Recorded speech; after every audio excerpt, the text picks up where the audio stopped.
Indian പാർലമെൻറ്റിലെ അംഗസംഖ്യ 543 നിന്ന് 850 ആക്കാനായിട്ടുള്ള bill അവതരിപ്പിച്ചിരിക്കുന്നു. അത് നാളെയോടെ അത് വോട്ടെടുപ്പ് നടക്കും. അപ്പോൾ അത് വന്നു കഴിഞ്ഞാൽ പിന്നെ വനിതകൾക്ക് 272 സീറ്റ് സംവരണം ചെയ്തിരിക്കുന്നു. അപ്പോൾ 850 പേരെന്ന് പറഞ്ഞാൽ ഒരു വലിയ ജനസംഖ്യയാണ്. പിന്നെ പാർലമെൻറ്റിലെ ഒരു ജനസംഖ്യ, ആ വലിയൊരു ജനക്കൂട്ടം അവിടെ വന്നു കഴിഞ്ഞാൽ ആ സമിതിയുടെ പിന്നെ പ്രാധാന്യം കുറയുമെന്നുള്ള കാര്യത്തിൽ ഒരു തർക്കവുമില്ല. പാർലമെൻറ്റിൻ്റെ പ്രാധാന്യം കുറഞ്ഞുകൊണ്ടിരിക്കും. കാരണം അത് പാലിൽ വെള്ളം ചേർക്കുന്നത് പോലെ, പാലിൽ വെള്ളം ചേർത്ത് കഴിഞ്ഞാൽ പാലും വെള്ളമായി പോവും. അപ്പോൾ പാർലമെൻറ്റിൻ്റെ ആ പ്രാധാന്യം കുറയും. പക്ഷേ അതേസമയം തന്നെ അവിടെ ചൈനയിൽ നോക്കുമ്പോൾ ഉണ്ട്, നമ്മുടെയൊക്കെ ഒപ്പം ജനസംഖ്യയുള്ള അവിടെ 2878 അംഗങ്ങളുണ്ട്. പിന്നെ അതിന് വലിയ പ്രസക്തി ഇല്ലാത്തൊരു സ്ഥലമാണ് ഈ പാർലമെൻറ്റിനൊന്നും. അവിടെ വലിയ പ്രസക്തിയില്ല. ഈ 8 കോടിയൊക്കെ ജനസംഖ്യയുള്ള, അതിൽ താഴെ ജനസംഖ്യയുള്ള പിന്നെ ബ്രിട്ടനിൽ 600 അംഗങ്ങളുണ്ട് ലോവർ ഹൗസിൽ. അപ്പോൾ അത് നോക്കുമ്പോൾ ഇന്ത്യയിൽ 850 വരുന്നത് വലിയ തെറ്റില്ല. നേരെ മറിച്ച് അമേരിക്കയിൽ 440 അത്രയേ ഉള്ളൂ. അമേരിക്കയിലും ജനസംഖ്യ ഇന്ത്യയേക്കാൾ കുറവാണ്, 33 കോടി. അപ്പോൾ എന്തായാലും ഈ വെള്ളം പിന്നെ ആളുകൾ കൂടുമ്പോൾ ഈ പ്രാധാന്യം, പിന്നെ പാർലമെൻറ്റിൻ്റെ പ്രാധാന്യം കുറയുന്നു എന്നുള്ളത് മാത്രമല്ല പ്രശ്നമായിരിക്കുന്നത്. ആ ജനസംഖ്യാനുപാതികമായിട്ട് ഈ പിന്നെ ഇത് അംഗസംഖ്യ കൂടും. അപ്പം ഈ ജനസംഖ്യ കൂടുന്ന, അതായത് ഈ ജനസംഖ്യ കൂടുതലുള്ള സ്റ്റേറ്റുകളിൽ യു പിയിൽ ഇപ്പോൾ തന്നെ 70 സീറ്റാണ് ലോക്സഭയിലുള്ളത്. ബീഹാർ 56, പിന്നെ മഹാരാഷ്ട്ര 48. ഈ 3 സ്റ്റേറ്റുകളിലും ജനസംഖ്യ ഇങ്ങോട്ട് കൂടിക്കൊണ്ടിരിക്കുന്നു. അപ്പോൾ അതനുസരിച്ച് അവരുടെ മണ്ഡലങ്ങളും കൂടി കൂടിക്കഴിയുമ്പോൾ ഈ 2-3 സ്റ്റേറ്റിൽ പിന്നെ പേരോട്ടമുള്ള കക്ഷിക്ക്, അവിടെ പ്രാധാന്യമുള്ള കക്ഷിക്ക്, അവർക്ക് ഇന്ത്യ ഭരിക്കാം.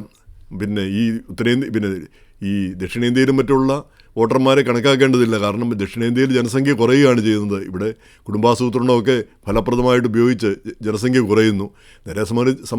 നേരെ മറിച്ച് ഉത്തരേന്ത്യൻ സ്റ്റേറ്റുകളിൽ ജനസംഖ്യ കൂടുകയും ചെയ്യുന്നു. അപ്പം ദക്ഷിണേന്ത്യക്ക് ഉള്ള സർവ്വ പ്രാധാന്യവും കുറയും എന്നാണ് ദക്ഷിണേന്ത്യൻ മുഖ്യമന്ത്രിമാർ എം കെ സ്റ്റാലിനും പിണറായി വിജയനും ഒക്കെ പറഞ്ഞിരിക്കുന്നത്.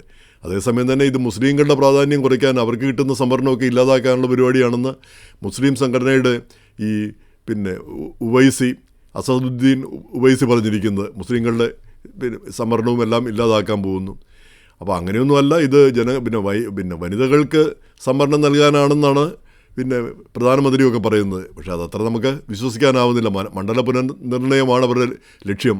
അതായത് അധികാരം കയ്യിൽ പോകാതെ ഒരു 3-4 സ്റ്റേറ്റ് കയ്യിലുണ്ടെങ്കിൽ എക്കാലവും അധികാരം കയ്യിലിരിക്കാം എന്നുള്ളൊരു സ്ഥിതി വരുത്തും. അതാണ് അവരുടെ പിന്നെ ലക്ഷ്യവുമെന്നാണ് ഈ പ്രതിപക്ഷം പറയുന്നത്. അപ്പോൾ എന്തായാലും ഈ ബില്ല് പാസ്സാകാനുള്ള എല്ലാ സാധ്യതയുണ്ട് ഇപ്പോഴത്തെ സാഹചര്യത്തിൽ. പിന്നെ രണ്ടാമത്തെ കാര്യം, ഈ ജനസംഖ്യാനുപാതികമായിട്ട് പിന്നെ എണ്ണം കൂടുന്നതിൽ തെറ്റില്ല. പക്ഷേ 850 പേരുള്ളൊരു സമിതി എന്ന് പറയുമ്പം അത് ഒരു അൺവീൽഡി, ഒരിക്കലും ഒരു പിന്നെ ശരിയായ രീതിയിൽ പ്രവർത്തിക്കാൻ കഴിയുന്ന ഒരു ബോഡിയല്ല അത്. അപ്പം അമേരിക്കയിലെ പോലെ ഇപ്പം നമുക്ക് രാജ്യസഭയുണ്ട്. രാജ്യസഭയിൽ ഇതാണ് 250 അംഗങ്ങളൊക്കെ ഉണ്ട്. അപ്പോൾ അതും ഒരു വലിയ സമിതിയാണ്. പിന്നെയുള്ളത് മന്ത്രിസഭയാണ് ഭരിക്കുന്നത്. അവർ 100-100 മന്ത്രിമാരുണ്ടാവും. അപ്പം ഫലത്തിൽ ഈ ഇത്രയും മന്ത്രിമാരും ഇതൊക്കെ ഉള്ളപ്പം പ്രധാനമന്ത്രി അല്ലെങ്കിൽ ആ പിന്നെ തരത്തിലുള്ള ആളുകൾ ഒരു ഏകാധിപത്യ രീതിയിലേക്ക് പോകുന്ന ഒരവസ്ഥ വരും. ഇങ്ങനെ പല ബോഡികളും പിന്നെ ദുർബലപ്പെട്ടു പോകുമ്പോൾ. അതേസമയം തന്നെ ഇപ്പോൾ അമേരിക്കയിലെ പോലെ ഈ സെനറ്റ്, പിന്നെ 50 സ്റ്റേറ്റുണ്ട്, 100 സെനറ്റർമാർ.